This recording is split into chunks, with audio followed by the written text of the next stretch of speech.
One's gender identity is one's sense of oneself as a man, woman, or some other gender. Recently, philosophers started giving accounts of gender identity. Probably the most influential current account of gender identity is Katherine Jenkins's norm-relevancy account. On this view, for A to have the gender identity G, for instance, woman is for A to experience the norms that are associated with G and their social context is relevant to them. These norms can include norms about personality, occupation, hobbies, modes of interaction, and modes of self-presentation, amongst others. Jenkins says that her view implies that a person who has the gender identity woman in a contemporary European or American society would tend to experience wearing a dress as norm-compliant behaviour rather than as norm-violating behaviour. And Jenkins gives several aims for an account of gender identity. She said it should be informative. It should enable us to explain what gender identity is to people who don't yet have the concept or unsure what it is, or say there's no such thing. It should serve the purpose of trans rights movements, and one way it should do this is by showing that gender identity is important and merits respect. But in order to make good on these aims, we need an account of what it is to experience the norms associated with a gender in your social context as relevant to you. Since without an account of what this is, Jenkins' account won't be able to fulfill these aims. We won't be able to give a fully informative account of gender identity if our account of gender identity is in terms of experiences of norm-relevancy, and we can't explain what such experiences are. We won't be able to explain how gender identity merits respect if we don't know what experiences of norm-relevancy are, and our account of gender identity explains gender identity in terms of such experiences of norm-relevancy. Okay, so what I'm going to do in this paper is I'm going to articulate what I'll call a veridicality problem for two accounts of experiences of norm-relevancy. Then I'll propose an alternative account of these experiences in terms of non-instrumental normative reasons. I'll argue this account avoids the veridicality problem and allows Jenkins' norm-relevancy account to make good on these aims. So the first account I want to talk about is what I'll call a social experience account. On this view, to experience N is relevant to you is for it to seem to you that others in your social context judge that you should conform with N.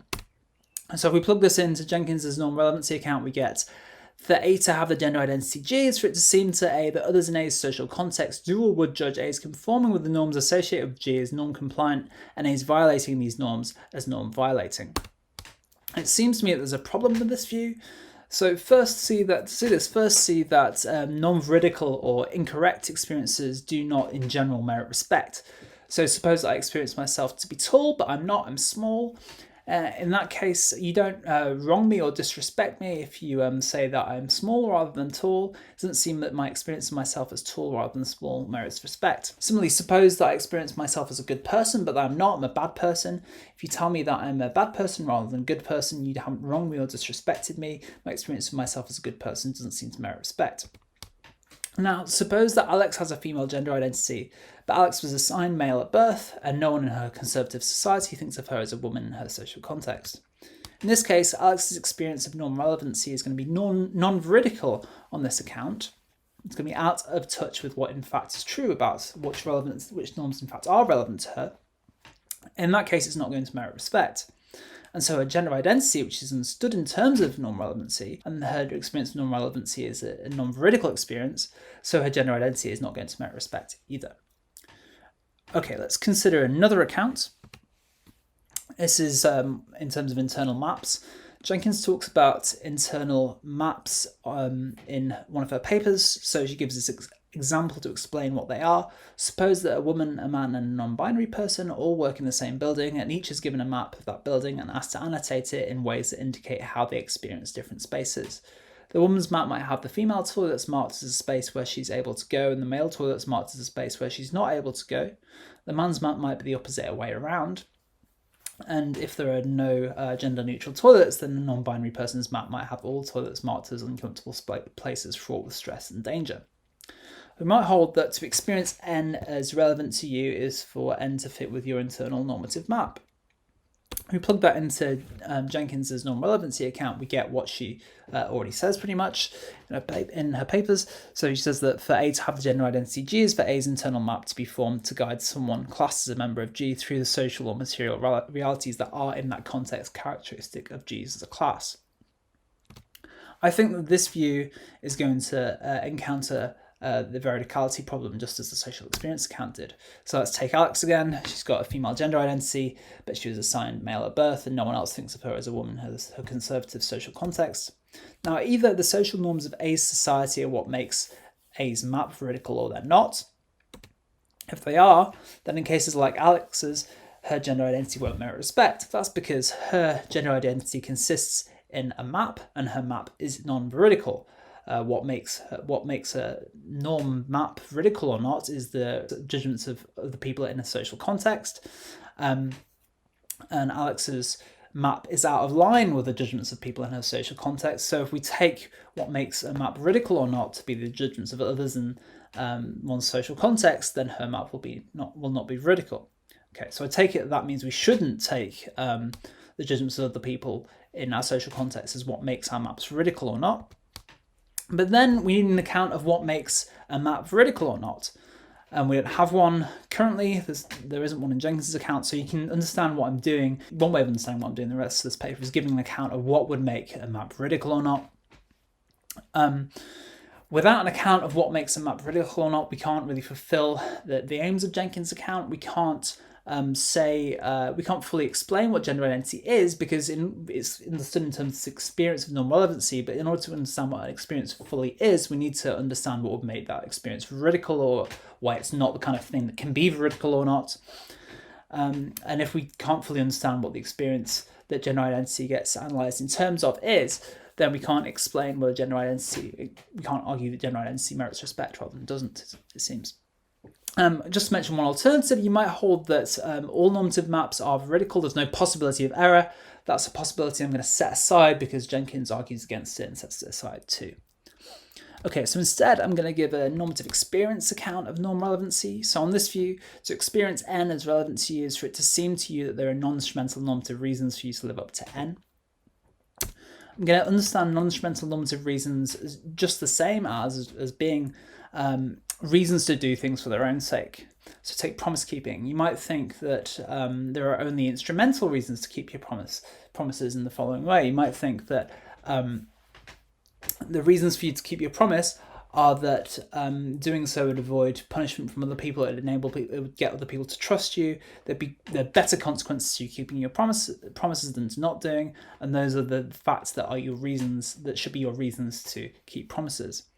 Alternatively, you might think that we have the one reason for us to keep our promises, at least, is a non-instrumental reason. We have a reason to keep our promise for its own sake. The fact that we made a promise just is a reason for us to keep it.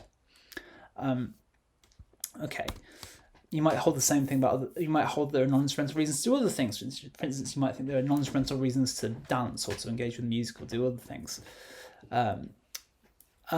Okay, so one important clarification here is that reasons to do things for their own sake can be explained by the instrumental benefits of doing these things. So take a certain kind of hedonism. A certain kind of hedonist holds that all of normativity is explained by pleasure, by the pleasurable consequences about doing certain things or having certain attitudes. Now, this kind of hedonist can still hold that there are reasons for us to pursue friendships and achievements for their own sake. It's just that what explains why we have those reasons to try and achieve things for the sake of achieving them and to make friends for the sake of having friends in themselves is that if we try to cultivate friendships for their own sake, that will lead us to have a more pleasurable life. Similarly, on Mark Schroeder's account, desire-based account of reasons for action, we have reasons to keep promises for their own sake. What explains why we have these reasons is that our keeping our promises for their own sake will promote our other desires. Okay, now we plug the normative experience account of norm-relevancy, of experiences of norm-relevancy into the Jenkins' norm-relevancy account. We get for A to have the gender identity G is for it to seem to A that there is strong non-instrumental normative reason for A to conform with or live up to the norms that are associated with G in her social context. I think this is a kind of intuitive account of what gender identity is. It kind of makes gender identity very similar to other practical identities that we have. So suppose that, to take one example, suppose that Adam is employed as a nurse and takes his being a nurse very seriously. It's part of his identity or understanding of who he is. this case, he's going to see non-instrumental reasons not to breach his patient's rights. Not breaching his patient's rights isn't just something that he sees reasons not to do. He doesn't just see reasons not to breach his patient's rights because if he breaches his patient's rights, he'll get into trouble. Rather, it's something he sees reasons to do, not to do for its own sake. This is because part of what it is to be a good nurse, on his view, is to not breach your patient's rights. On this account of gender identity is similar to Adam's identity as a nurse, but it's also importantly different. The key difference is going to be that in terms of pervasiveness. Gender norms may apply to how we go through the entirety of our lives, how we navigate all public and many private spaces, whereas being a nurse won't be quite as pervasive. I should say one other thing. The reason why the norm-relevancy normative experience account is in terms of non-instrumental reasons rather than just any old reason is that if it was in terms of any old reason, it would kind of overgenerate. That's because you might have a gender. So if you were assigned male at birth, but you have a female gender identity, you might still see yourself as having instrumental reasons to conform with norms associated with being a man. Because if you don't, then you'll be assaulted. So, or you might see other kind of instrumental reasons like that. Okay, so I think this account can avoid the veridicality problem that I articulated for the other views. There are two reasons for this. First, normative experiences merit respect even when they're non-veridical. So take conscientious objectors. They see normative reasons not to go to war. That's part of what they're judging that it's wrong to go to war is. Respect their normative judgments, even if they're non-veridical, even if we think they're mistaken, even if we think that it's right to go to war, we can still think that conscientious objectors should be respected for because they're not. It's not just that they don't want to go to war; rather they have a strong moral conviction, a normative conviction that they and we think that we should respect that judgment and not treat them the same as we would treat someone who just doesn't want to go to war. And that shows that normative experiences in general merit respect, I think. The second reason is that I think the relevant normative experiences here will tend to be veridical.